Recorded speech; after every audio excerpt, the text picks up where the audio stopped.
Hi ladies and gentlemen, how are you doing today? This is the Japanese running master Ikegami, and the topic today is the most important thing about training. Let's dive into the topic. The most important factor of right training is the overall training load. In other words, how hard you should train. If you train too easy, you cannot reach at the potential level, while if you train too hard, you get slower or get injured. So this is a key element. Before I explain more about what the right training load is, I want you to understand two types of training load. There is the internal training load and the external training load. What we call the training load is usually the external training load. The external training load is determined by very simply the volume and the physical speed. For example, no matter who does it, 60 minutes running with 4 minutes per kilometer pace is 60 minutes running with 4 minutes per k pace. It is much harder for a 5,000 meter 17:30 runner than for a 5,000 meter 14 minutes runner. But still, 60 minutes running with 4 minutes per k pace is 60 minutes running with 4 minutes per k pace. I'll give you one more example to you. 10 times 1000 meter 320 with 1 minute recovery is always 10 times 1000 meter 320 with 1 minute recovery. In other words, the external training load is always the same. If a 10,000 meter 31 minutes runner does it, he or she has a lot more reserves than the 10,000 meter 33:20 runner does. But still, the external training load is the same. Again, the external training load is determined by the volume and the physical speed. Then what about if you do the same workout on a dirt track? If you do 10 times 1000 meter 320 with 1 minute recovery on a dirt track, it is tougher than you do it on an all-weather track. But again, still the external training load is the same. This is a simple definition of the external training load. On the other hand, the internal training load is how hard it is for one's body. For example, a 5,000 meter 17:30 runner and a 5,000 meter 50 minutes runner both do 60 minutes running with 4 minutes per k pace.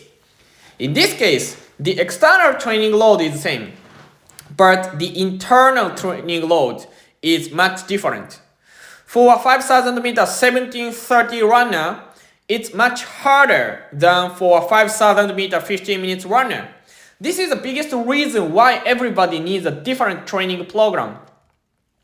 The main goal of the training in the long-term vision is to increase the external training load with the same internal training load.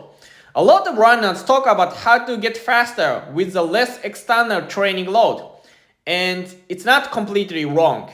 This is also an important thing. While I don't understand why a lot of people forget to increase the external training load with the less internal training load. Yeah, sure, if you reach at the level with the less external training load, it is effective training and you are smart. But if it's really effective, why don't you train more? I don't believe you can run marathon under 2:10 if you run only 50k per week, no matter how smart you train. There's literally zero chance. And also, a lot of runners forget one thing. If you want to constantly increase your external training load, you need effective training and smart training.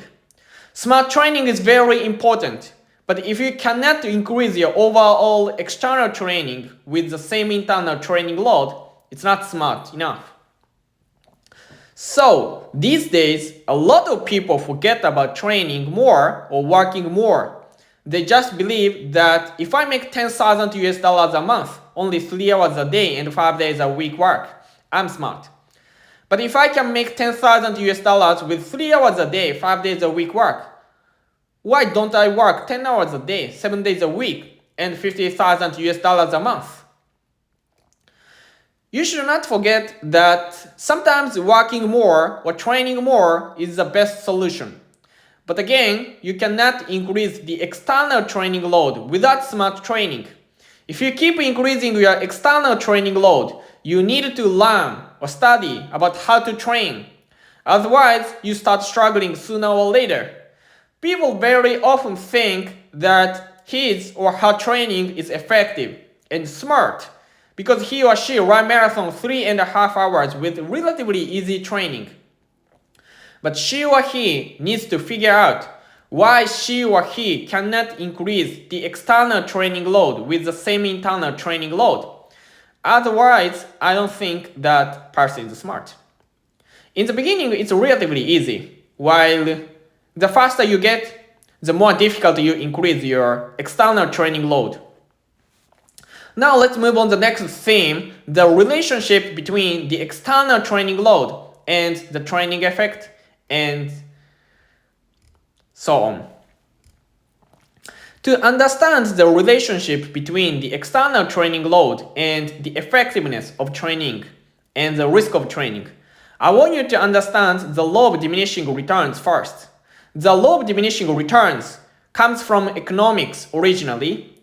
That means that returns on investment always decreases if you invest more. Investment could be time, energy, and money. I'll give you an example.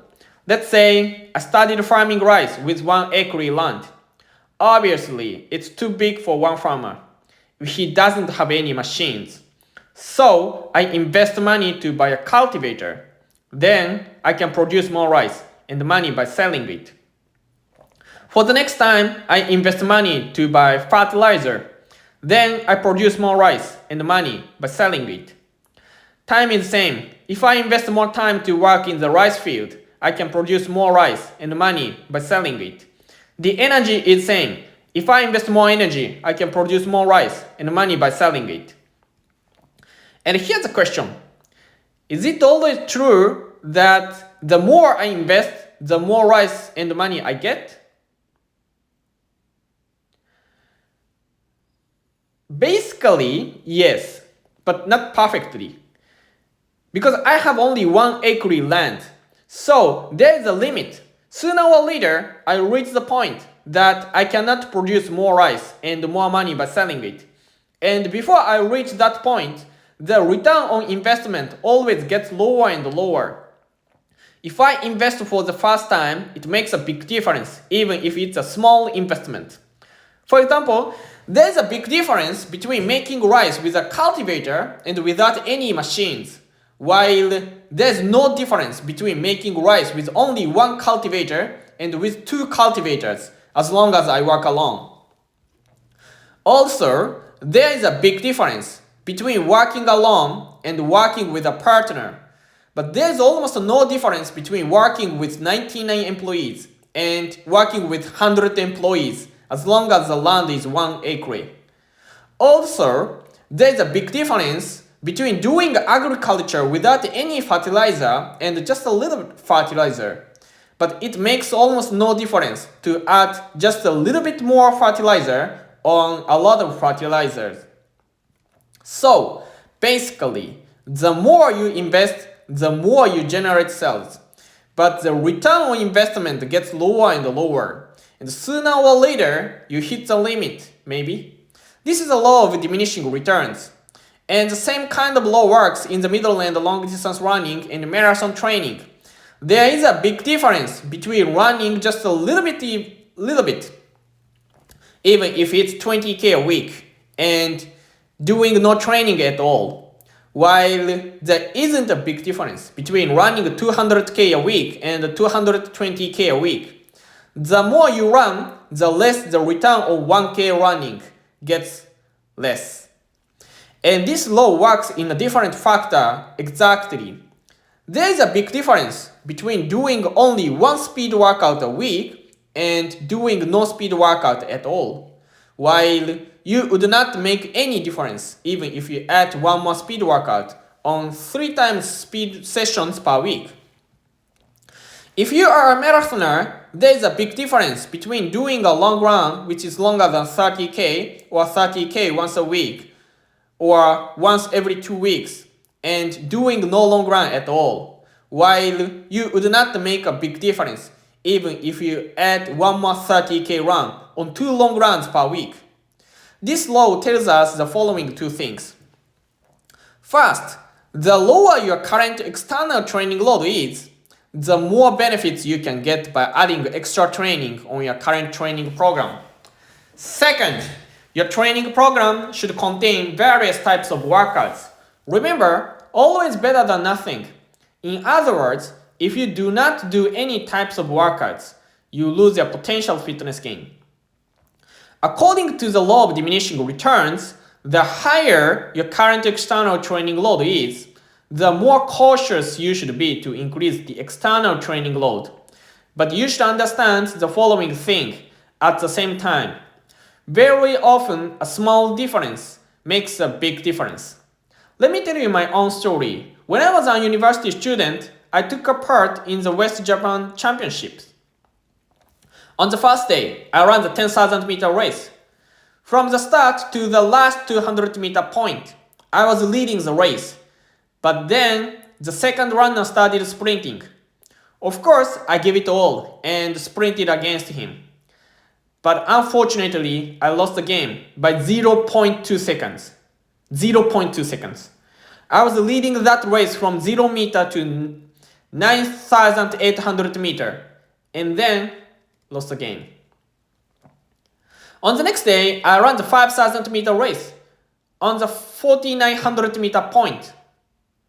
In other words, the last 100 meter point. I was still top. But then, the second runner passed me by and finished 0.1 second ahead. Again, I lost the game by 0.1 second.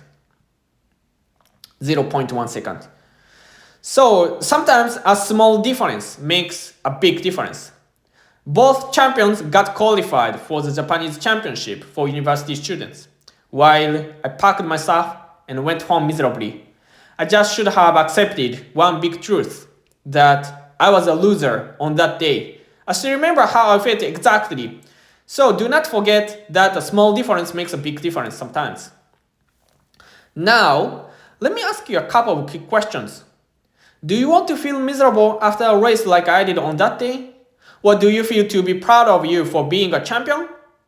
If your answer is the latter, my free ebook, 3 factors you get dramatically faster without any injuries and overtraining, is absolutely perfect fit for you. Please click the link below to download it. Thank you for your watching and see you in the next video. Bye for now.